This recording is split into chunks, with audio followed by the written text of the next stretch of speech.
Hello friends, আমরা কলকাতা পুলিশের interview যে ক্লাসগুলি শুরু করেছিলাম আজকে কিন্তু তার 3 নম্বর ক্লাস। প্রথম দিনের ক্লাসে কিন্তু আমরা ড্রেস সম্বন্ধিত জেনেছি। দ্বিতীয় দিনের ক্লাসে কিন্তু আমরা এই যে 5টি পরিচিত প্রশ্ন তার আগে অবধিটা পুরোটা করে এসেছিলাম। এবার আমরা যে আজকে ক্লাসে করতে চলেছি সেটা কিন্তু ইন্টারভিউর 5টি পরিচিত কিন্তু প্রশ্ন এই নিয়ে আজকে আমাদের ক্লাসটা হতে চলেছে। তো অবশ্যই প্রথম থেকে শেষ পর্যন্ত ক্লাসটি দেখবে। ক্লাসটা কেমন লেগেছে নিশ্চয়ই কমেন্ট সেকশনে জানিয়ে যাবে এবং প্রত্যেককে বলবো যদি তোমরা এই ফুল পিডিএফটা নিতে চাও অবশ্যই ডেসক্রিপশনে লিঙ্ক রয়েছে, অথবা এই হোয়াটসঅ্যাপ নাম্বার, এই নাম্বারে কল করে নিও বা হোয়াটসঅ্যাপ করো, কল করতে হবে না। অনলি 50 রুপিস দাম রাখা হয়েছে, যারা যারা নিতে চাইছো নিয়ে নিও।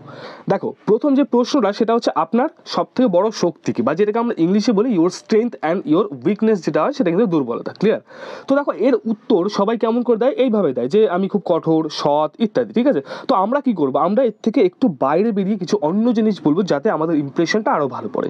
দেখো যেহেতু এটা কিন্তু পুলিশের চাকরি, সেই জন্যে আমরা এইভাবে উত্তরটা কিন্তু দিতে পারি যে আমি নতুন নতুন মানুষের সাথে মেলামেশা করতে ভালোবাসি। কারণ তোমরা জানো যে পুলিশের কাজই হলো বিভিন্ন মানুষের সাথে কিন্তু তাদের সাথে ইন্টারাক্ট করতে হবে, কথা বলতে হবে। তো সেই জিনিসগুলো না তোমার সাথে সিমিলার হয়ে যাবে। তারপরে বলতে পারো যে আমি নতুন নতুন জিনিস শিখতে ভালোবাসি, আমি একটা টিমবদ্ধ হয়ে বা একটা দলবদ্ধ হয়ে কাজ করতে ভালোবাসি। তো এইগুলোই আমার বলতে পারো যে শক্তি। ঠিক আছে, তো এই জিনিসটা তোমরা এইভাবে কিন্তু বলতে পারো। ক্লিয়ার?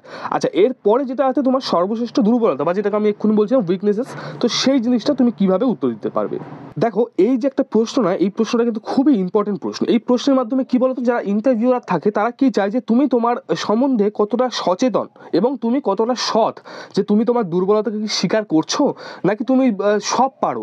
এই জিনিসগুলো মানে তুমি যে ভাবছো নিজেকে যে আমি সব কিছু করতে পারি, তো এই জিনিসগুলো কিন্তু পরীক্ষা করার জন্য এই প্রশ্নটা করে থাকে। তো এই প্রশ্নের উত্তর তুমি কখনোই কিন্তু মুখের ওপর তোমার ডাইরেক্ট কোনো দুর্বলতা তুমি বলে দেবে না, এবং তার সঙ্গে সঙ্গে তুমি চেষ্টা করবে, বা চেষ্টা না একদমই কনফার্ম, যে তুমি কিন্তু বলবে না যে আমি সব কিছু পারি, আমার কোনো সেরকম দুর্বলতা নেই। এই জিনিসগুলো কিন্তু একদম নয়। তুমি এই জিনিসটাকে দেখো এইভাবে বলতে পারো যে এমন কিছু জিনিস যেটা অ্যাকচুয়াল আমার মধ্যে দুর্বলতা আছে, কিন্তু আমি প্রতিনিয়ত চেষ্টা করে যাচ্ছি সেটাকে ঠিক করে নেওয়ার বা সেটাকে আরও উন্নতি করার। যেমন কি হতে পারে, দেখো এর মধ্যে আমি একটা উদাহরণ দিয়ে রেখেছি। যেমন কি, যে ধরো তুমি আগে মানুষের সাথে ঠিকঠাকভাবে মানে সবার সাথে কথা বলতে পারতে না বা বলতে একটু স্বাচ্ছন্দ্য বোধ করতে না, কিন্তু এখন সেটাকে ঠিক করার জন্য তুমি নিয়মিত কনফারেন্স অ্যাটেন্ড করো, নিয়মিত তুমি যখনই পারো স্টেজে উঠে কথা বলার চেষ্টা করো, মানুষজনের সঙ্গে আরও বেশি করে কথা বলো। তো এই জিনিসগুলো কিন্তু তুমি এইভাবে উদাহরণ দিয়ে বলতে পারো। ক্লিয়ার আছে? চলো পরবর্তী যে 3 নম্বর প্রশ্নটা দেখবো, প্রশ্নটা কি রয়েছে দেখো। প্রশ্ন রয়েছে আপনি কেন এই কাজটি চান। এটা কিন্তু খুবই গুরুত্বপূর্ণ, বা এটাকে তুমি ঘুরিয়ে এরকমও বলে আপনি কেন পুলিশ হতে চান। এই জিনিসটা কিন্তু ইম্পর্টেন্ট। ঠিক আছে, তো দেখো এই জিনিসটা কিন্তু একটা জিনিস আছে যে পুলিশ ডিপার্টমেন্টে কিন্তু সবসময় চাইবে, দেখো পুলিশের চাকরি অ্যাকচুয়ালি তো এখনকার সময় সত্যি কথা বলতে মানুষ বেশিরভাগ স্যালারির দিকে চিন্তা করে, কিন্তু অ্যাকচুয়াল পুলিশের চাকরি মানে কি, মানে তুমি সেবা করছো, মানে তুমি সবসময় পুলিশ এরকম কাউকে চাইবে যে তার কাজের প্রতি ভালোবাসা, মানে সে এই কাজটাকে ভালোবাসছে, তো তারাই নিশ্চয়ই সেই এরকম ক্যান্ডিডেটকেই তারা নিজের কাছে টেনে নেবে নাকি। তো এইভাবে তোমরা কিন্তু প্রশ্নের উত্তরটা বলতে পারবে। ঠিক আছে, দেখো এই যে প্রশ্নটা রয়েছে এই প্রশ্নের উত্তর কিন্তু নিজেকে ভেবে নিতে হবে। কারণ দেখো তুমি যদি এই প্রশ্নের উত্তর নিজে না ভাবতে পারো তাহলে তুমি কি পুলিশের চাকরিকে ভালোবাসো বলো।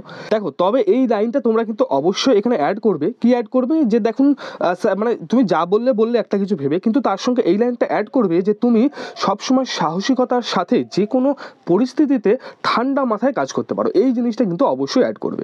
ঠিক আছে, এবার আমাদের 4র্থ নম্বর যে প্রশ্ন রয়েছে সেই প্রশ্নটার দিকে আমরা যাব। প্রশ্ন রয়েছে কেন আমরা আপনাকে এই কাজটি দেবো। দেখো এই যে প্রশ্নটা না, এই প্রশ্নটা শুনে কিন্তু খুব ভয়ঙ্কর মনে হয়, খুবই মনে হয় যে হ্যাঁ এই প্রশ্নটা কেমন প্রশ্ন করলো, আমাকে আবার দেবে তো চাকরি। কিন্তু এই প্রশ্ন যাকে করে সে কিন্তু খুবই লাকি হয়, কারণ তার পাওয়ার চান্সটা মানে তাকে ভালো লেগেছে তাদের, সেই জন্যই এই প্রশ্নটা জিজ্ঞাসা করে।